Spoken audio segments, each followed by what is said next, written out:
బులెటిన్లో breaking news చూస్తున్నాం. Neat అంశం మళ్లీ సుప్రీంకోర్టు తలుపు తట్టింది. నీట్ పై స్టే ఇవ్వాలంటూ పిటిషన్ దాఖలైంది. అయితే స్టే ఇచ్చేందుకు సుప్రీంకోర్టు మాత్రం నిరాకరించింది.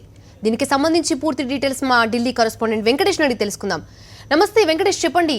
ఇది ఇప్పుడు ఢిల్లీ ఆల్రెడీ స్టే ఇచ్చినట్టు తెలుస్తుంది, పిటిషన్ కూడా దాఖలైంది. అయితే దీన్ని మరి సుప్రీంకోర్టు రిజెక్ట్ చేసినట్టు తెలుస్తుంది. దీని గురించి లేటెస్ట్ అప్డేట్స్ ఏంటి వెంకటేష్?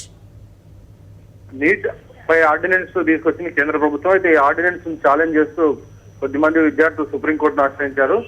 ఈ ఆర్డినెన్స్ పై స్టే ఇవ్వాలని విజ్ఞప్తి చేశారు. కానీ సుప్రీంకోర్టు ఆ విజ్ఞప్తిని తిరస్కరించింది.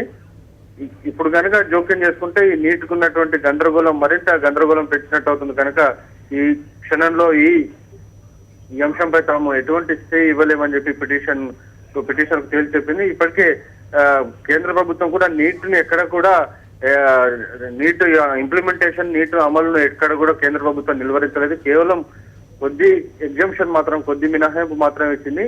రాష్ట్ర ప్రభుత్వాలు నిర్వహించేటువంటి స్టేట్ బోర్డ్ ఎగ్జామ్స్ కు మాత్రమే ఎగ్జామ్షన్ ఇచ్చింది. ప్రభుత్వ సీట్లకు మాత్రమే మినహాయింపు ఇచ్చింది. మిగిలిన సీట్లన్నీ కూడా నీట్ ద్వారానే భర్తీ అవుతాయి. కాబట్టి ఈ అంశంలో ఇప్పటికిప్పుడు ఈ ఆర్డినెన్స్ పై స్టే ఇవ్వాల్సినటువంటి అవసరం లేదని సుప్రీంకోర్టు అభిప్రాయపడింది. ఇంకా ఫర్దర్ గా ఏమైనా చెప్పాలనేటువంటి కనుక ఉంటే నెక్స్ట్ హియరింగ్ లో నెక్స్ట్ జూలైలో దీనికి సంబంధించి సుప్రీంకోర్టులో ఫుల్ బెంచ్ ప్రారంభం అవుతుంది. ప్రస్తుతం సుప్రీంకోర్టు వెకేషన్ నడుస్తున్న నేపథ్యంలో కేవలం ఒక కోర్టు మాత్రమే ఫంక్షనింగ్ లో ఉన్న నేపథ్యంలో ఆ తర్వాత జూలైలో వచ్చేటువంటి ఫుల్ బెంచ్ టైంలో సిజే బెంచ్ ముందు దీన్ని మెన్షన్ చేయాలని సుప్రీంకోర్టు తేల్చి చెప్పింది. దాంతో నీట్ ఆర్డినెన్స్ పై ఉన్నటువంటి గందరగోళానికి పూర్తి స్థాయిలో కూడా తెరపడింది.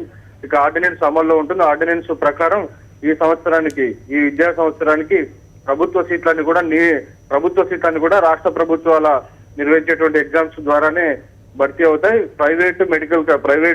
ప్రైవేట్ సీట్లు అట్లాగే ఎన్ఆర్ఐ మేనేజ్మెంట్ సీట్లన్నీ కూడా జాతీయ స్థాయి నీట్ పరీక్ష ద్వారానే భర్తీ అవుతాయి. మొత్తానికి వైద్య విద్యలో జరుగుతున్నటువంటి వ్యాపారానికి నీట్ తో చెక్ పెట్టినట్లు అయింది.